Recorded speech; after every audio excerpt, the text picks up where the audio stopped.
Welcome to Real Estate Radio Power Investing, an informative and engaging hour discussing everything you need to know about the world of real estate investing. Your host, Tom K. Wilson, provides you with insight and guidance from his years of experience as a successful real estate entrepreneur on how to buy, sell, finance, and invest in real estate, and much more. Now, here's your host for Real Estate Radio Power Investing, Tom K. Wilson. Thanks for tuning in to our real estate investing program, your number one source for all of your real estate needs and education. We're broadcasting from the number one business radio station in the San Francisco Bay Area, KDOW AM 1220, the Wall Street Business Network. I'm Tom K. Wilson, your host for this weekly program on real estate investing. If you can't make the live show, you can catch our podcast on TomWilsonProperties.com or on iTunes or on YouTube. We invite you to go to TomWilsonProperties.com and register for a weekly newsletter, which also give you access to many of our products that are only available to our clients. Wilson Investment Properties has properties in the multifamily and commercial arena with syndications, where for $50,000 or $75,000, you can be a part of a property that normally is only a type of property that's available to large investors or institutional investors. Also have houses and fourplexes and so forth that are available from time to time. Also on that website is a lot of education information that we welcome you to go look at, including all the podcasts that we've had over the past 4 years with various topics and various guests. Also a lot of information about how to get started, what's a syndication, how do I choose the right metro? How do I choose the right kind of product to invest in? And also you can also see many of our PowerPoint presentations that we give at different speaking events. So we invite you to do that. And also we welcome your questions, and we also welcome your suggestions for guests and topics for us to cover here on the weekly program. So today we're going to cover some subjects, the subject of multifamily investing, and talk about what are the things that we have learned to not do, what mistakes to avoid. And we have with us a very experienced expert with us by the name of Neal Bawa. And Neal has been in the syndication and multifam business for a number of years. He leads a meetup group in the Northern California, San Francisco Bay Area. 17 years he spent in the private sector with a education corporation, where he was involved with the direction and management of $40 million education company and lots of employees. So he learned a lot of skills in that business. I always tell people that I think many undervalue and underestimate their generally skills that they acquire from one business and how transferable they are to other businesses. And certainly Neal did a wonderful job in doing that and moving it over to real estate. And Neal, welcome back to the program. Thank you, Tom. It's great to be back on the show.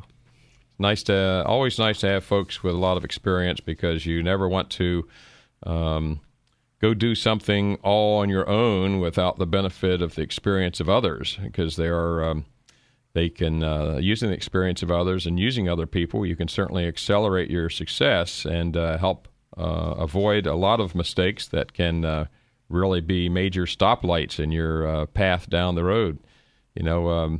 People I think often forget about how those stoplights kill your average. You go down a surface road, and compared to the freeway, it seems like you're moving along pretty good, but that occasional stoplight sure affects that average speed that your little car computer tells you about.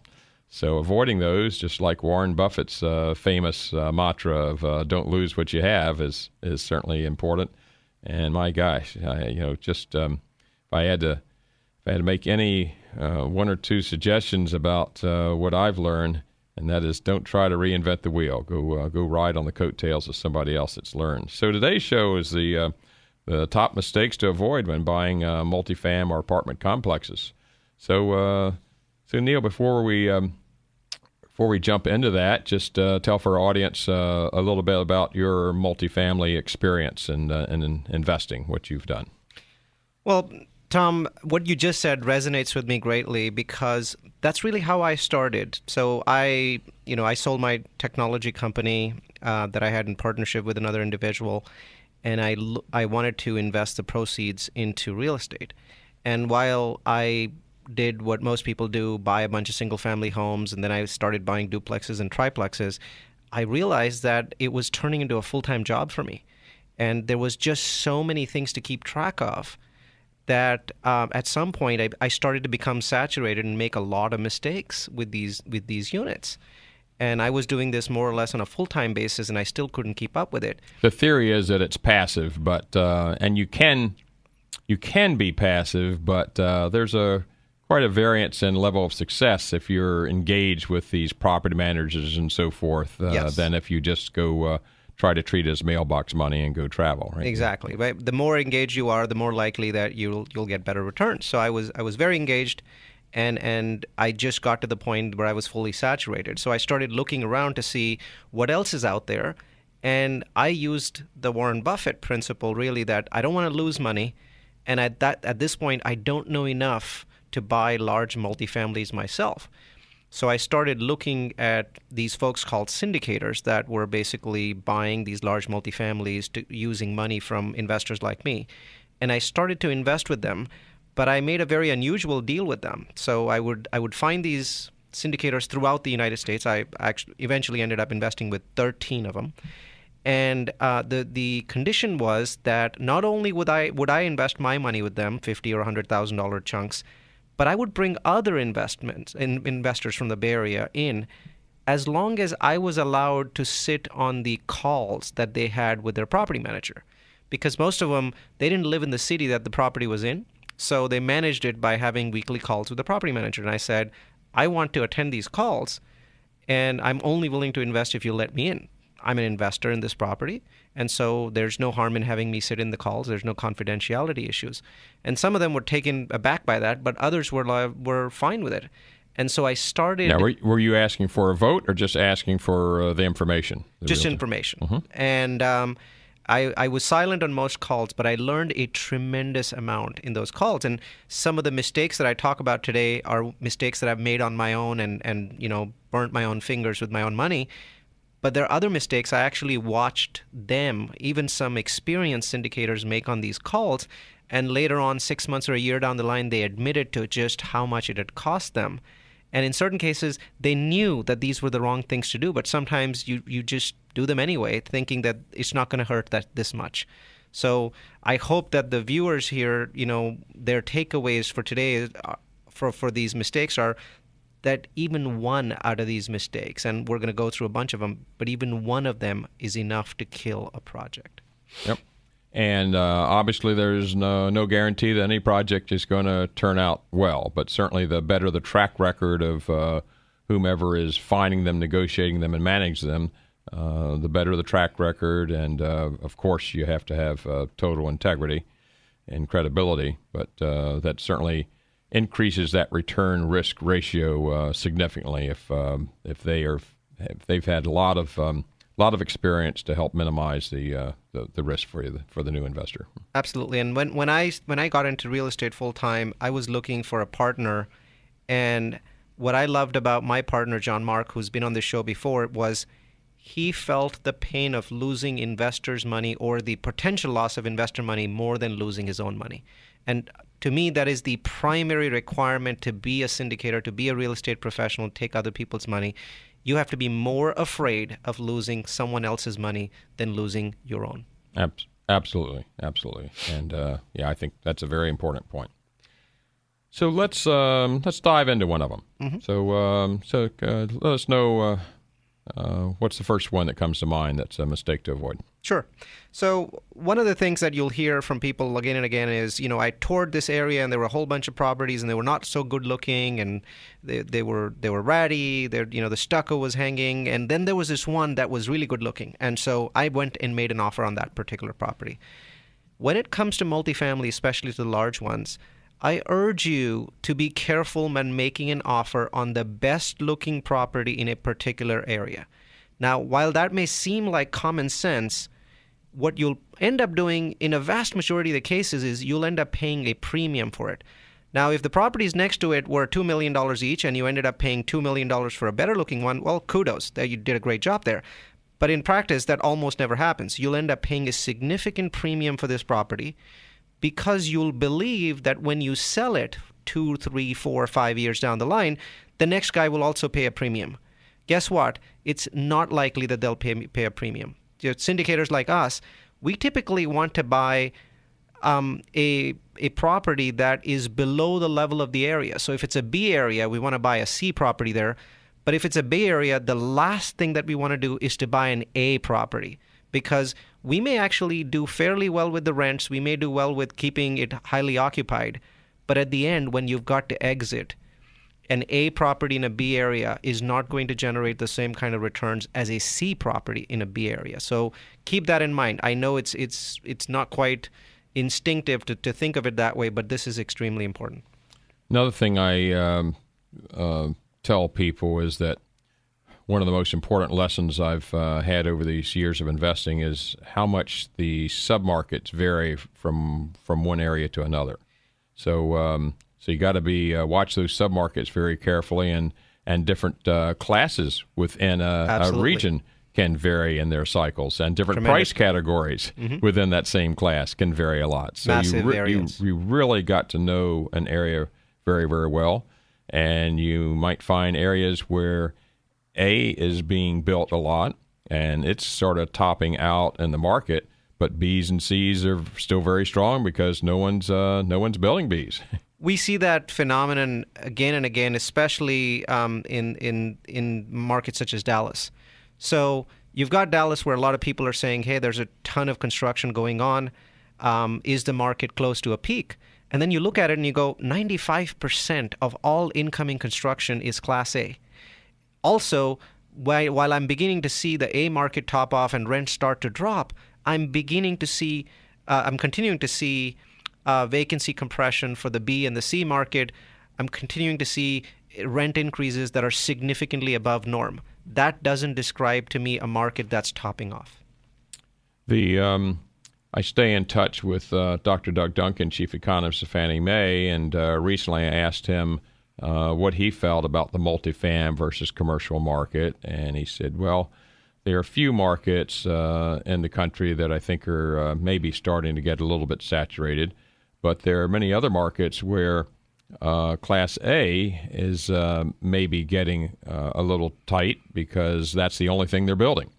But there's a large market, in fact, a larger market of tenants who are looking for B's and C's. So if that's something they aren't building, then it's got typically a little bit more life in it than say an A, and that may vary for different areas. But that's probably not a bad generalization in most markets because they just don't build B and C products anymore. So often that's a better value there. So we have with us today Neal Bawa in the studio with a lot of experience as an entrepreneur and as a syndicator and a purchaser of multifamily properties. And he's sharing with us his experience in that arena to help us and help you avoid making mistakes on future purchases. We'll be right back.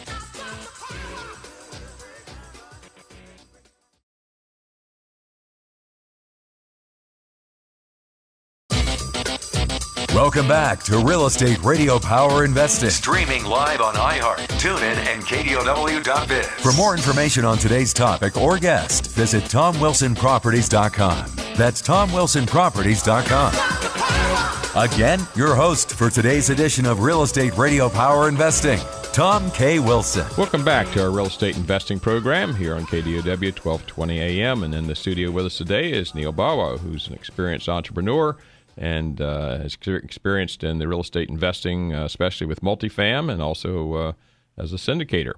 So we were talking about mistakes to avoid, how important that is to take advantage of what others have learned so that you don't make those mistakes, because one mistake really cuts the averages down in your returns by quite a bit. So what's the next item that you can think of that we should avoid? Well, I'm going to throw one of my favorite quotes at you. So the quote is, "You're only winning if you're losing a lot." So in real estate, if you're making offers and you're winning every other offer or even every third offer, you're not doing it right.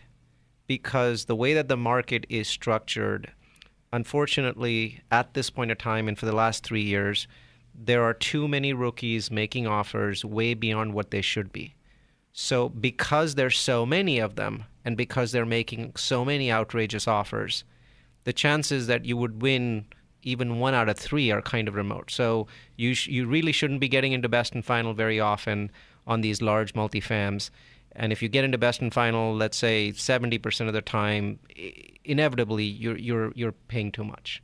And the irony of it is that a rookie can be a big operator.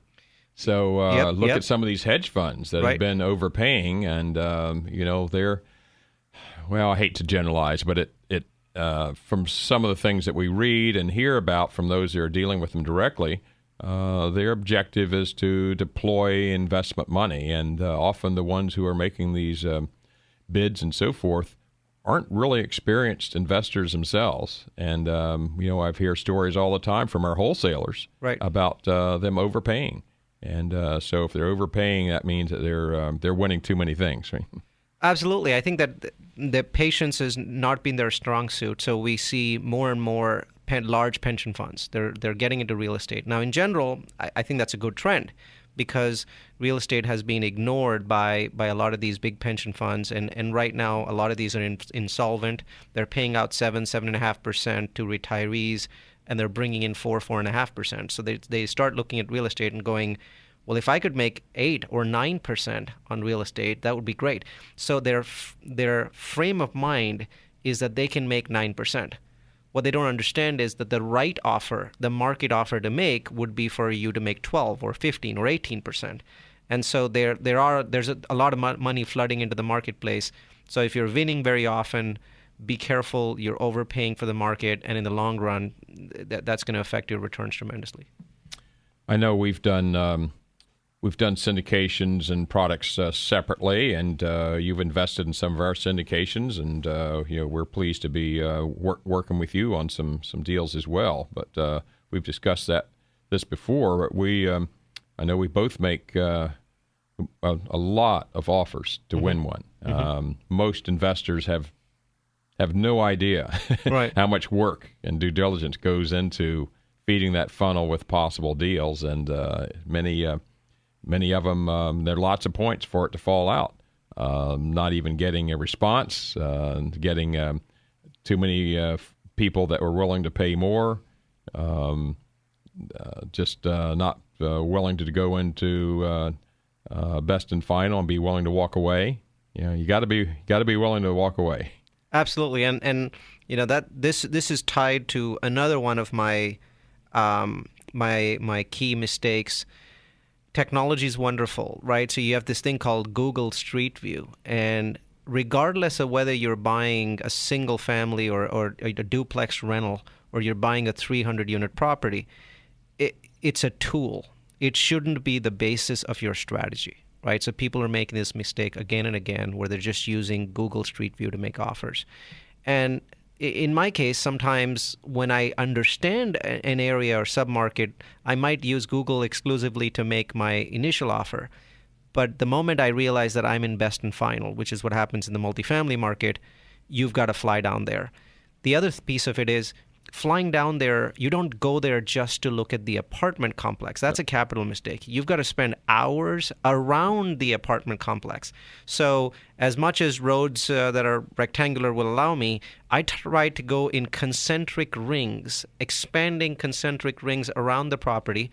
And I keep going further and further until I run out of time. So if it's a 1 or 2 day trip, I might spend less than that amount, half of that time at the property, and the remaining I'm spending it in the properties around me, really understanding the submarket. And Google doesn't allow you to do any of those. Nope, and also having relationships in those areas that know it very, very well is certainly critical. We have in the studio with us today Neal Bawa, a longtime entrepreneur and investor and syndicator in multifamily properties, also He has a meetup group on multifam. So we'll be back in just a moment.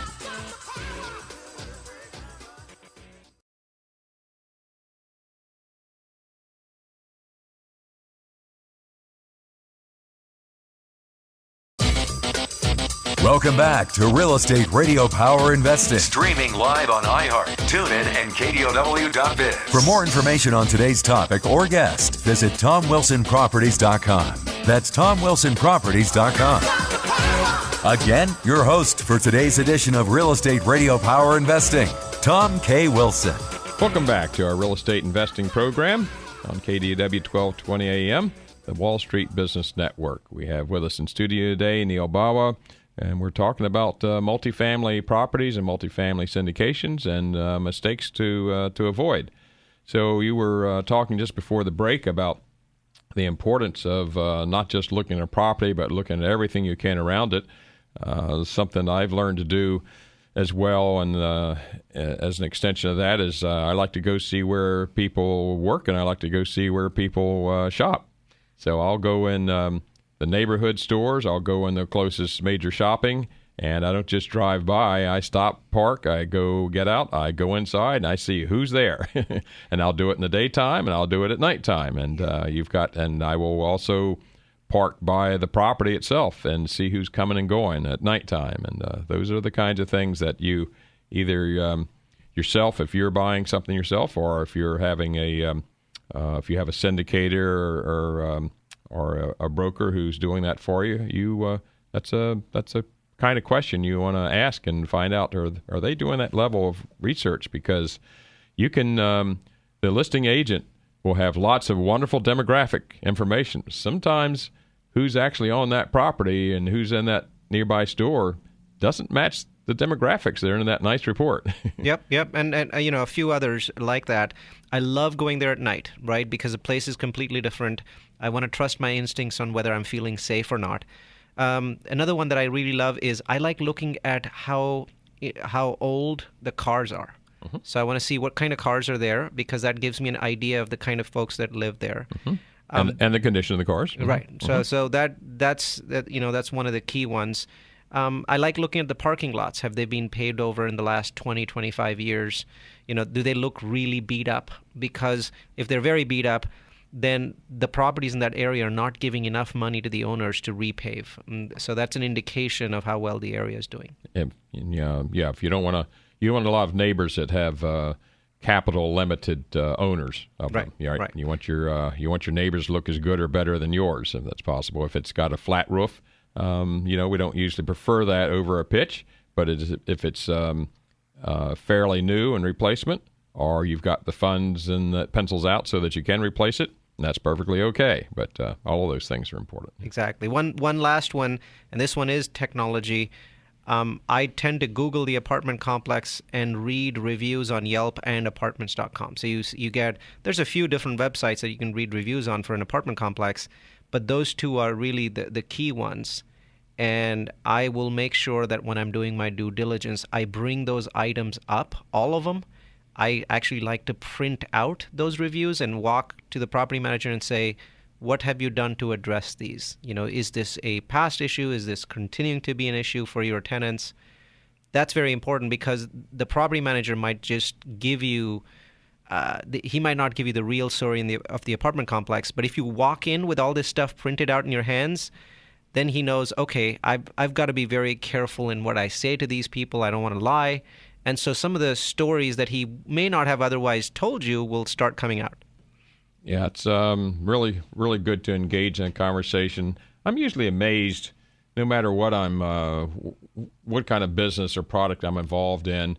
If you go to someone that maybe has a different motive or objective or axe to grind, if you will, if you start opening up, I find about what your experiences are. Most people just naturally like to talk about their experiences, and if you share something, then often they will start sharing something. I'm sure you've found that to happen with property managers and even sellers. And absolutely. So it's really just about setting the groundwork for the conversation and letting it flow, and they'll tell you a lot of information that they wouldn't have told you otherwise. So move the conversation in the right direction. And speaking about checking out an area, we're very analytical, and a lot of our peers are. But in the end, I often step back and say, would I be okay with my daughter living here? I have Neal Bawa with us today, entrepreneur and an experienced investor and syndicator of multifamily properties. And we're talking about mistakes to avoid. Stay with us. We'll be right back.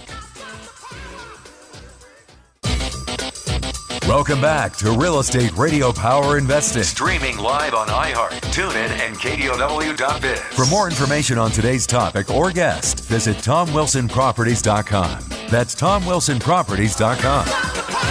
Again, your host for today's edition of Real Estate Radio Power Investing, Tom K. Wilson.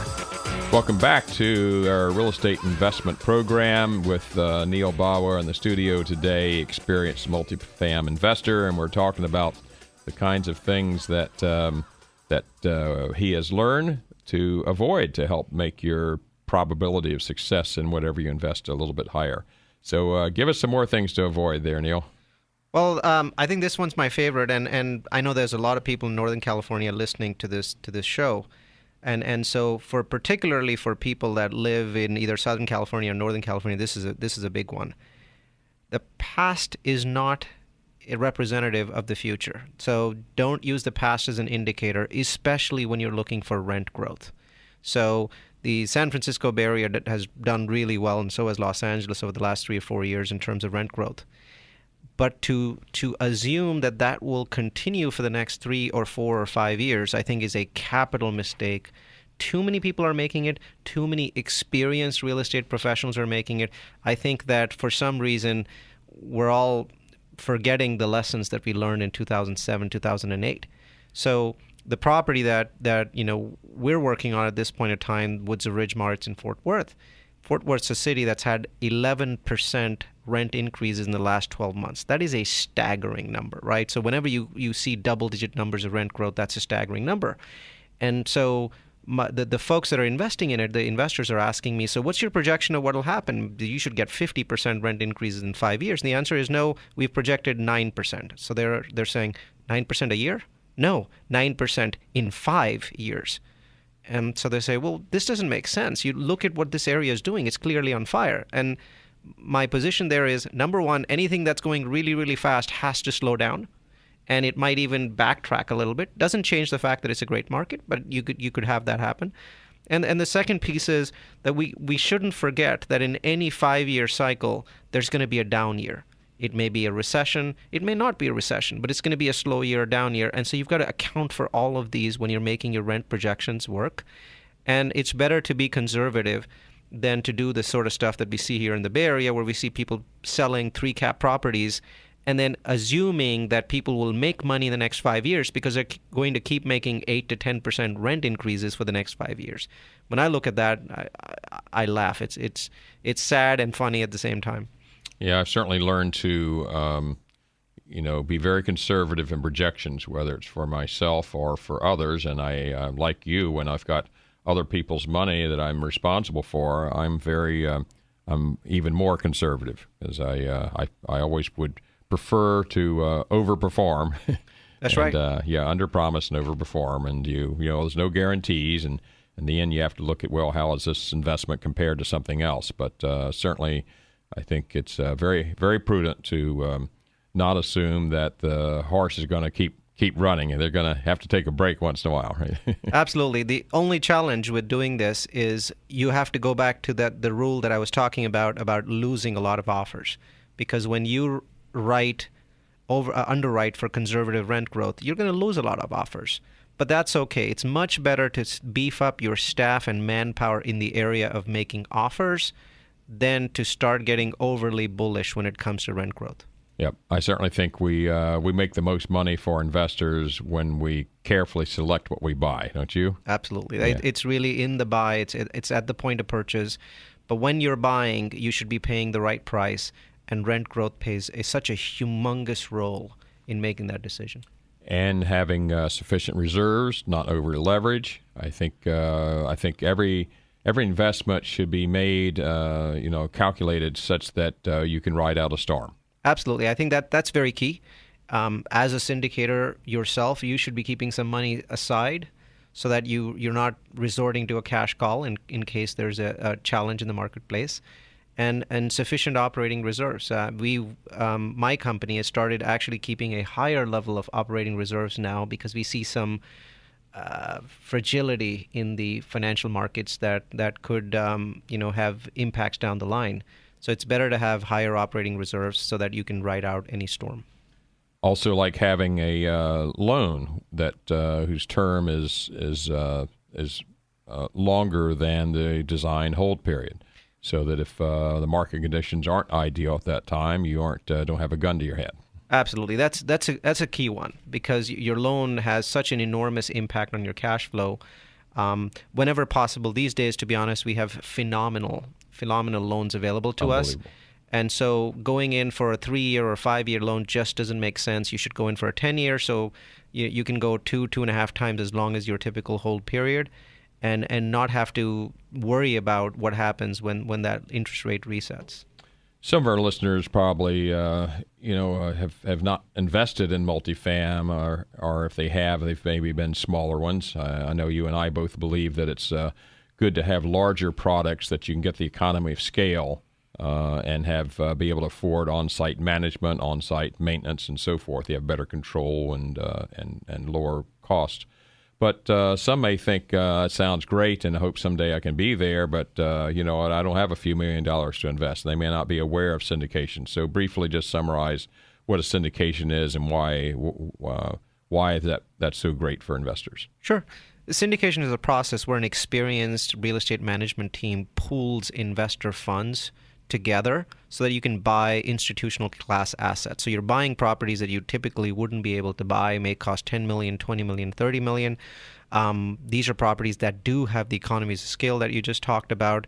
These are properties that are in better areas, better quality assets that you would be able to buy by yourself. So there's so many benefits that you get by pooling these funds together and getting the economies of scale, not to mention that you get access to professional management teams who every week for the next 3, 4, 5 years, however long that investment cycle is, are keeping an eye on your property. So you can invest in with typically $50,000, $75,000 a share. Someone can be invested in a product like this, and they're taking advantage of a syndicator's ability to filter through a lot of deals to pick these golden nuggets, the best ones, to be able to negotiate and the product, and to be able to execute the plan and manage it well. So it's very successful for everybody. So you and I both love learning from others and riding on the coattails of others and asking others who have the experience to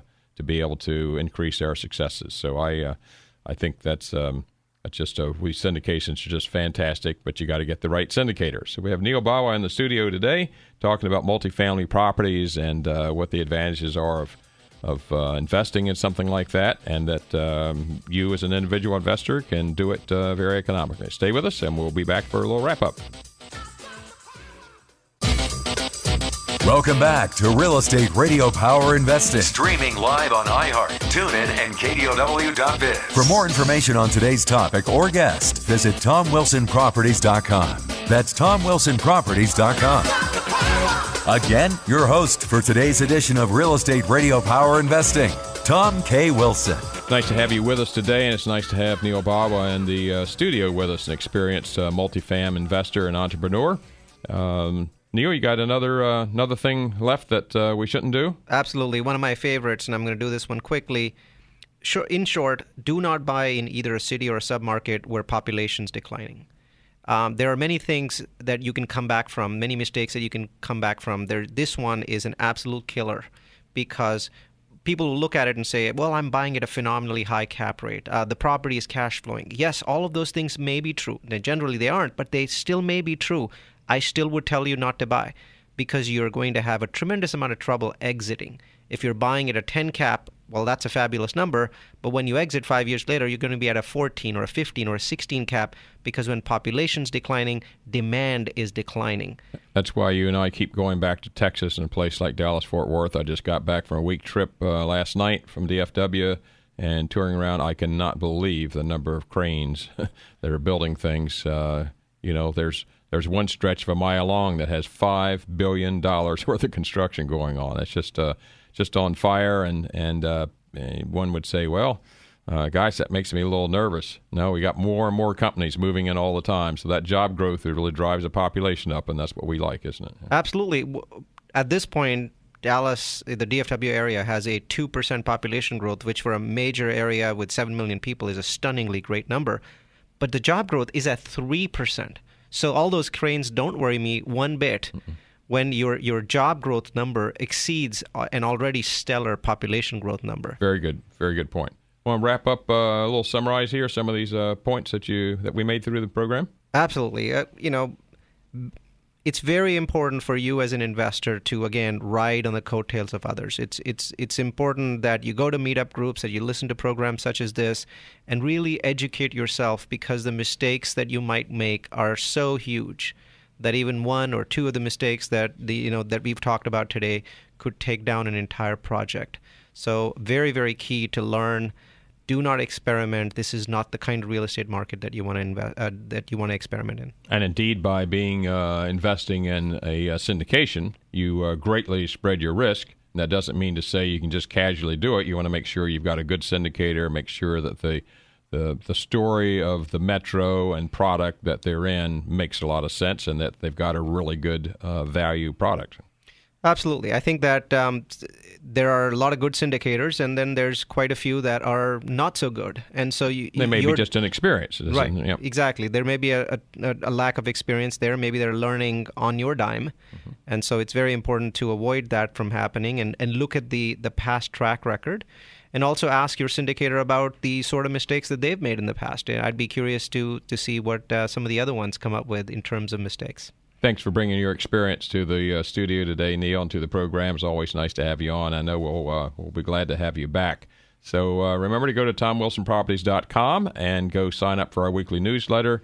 Also, as becoming part of our client base, you get access and opportunities to see products that will come out that are only available to our client base. And we have a lot of education information on that website as well. So we welcome you to go to that site. We welcome your questions, and we look forward to bringing you more programs here on KDOW 1220 AM, the Wall Street Business Network. Real estate investing is a wonderful area to build your wealth, but you got to do it right, and you got to get the sufficient education so that you can maximize your returns. So, Neal, thank you again for being with us, and we look forward to having our guests back. And remember, the only thing that matters is what you do next. We'll see you next time. Thank you, Tom.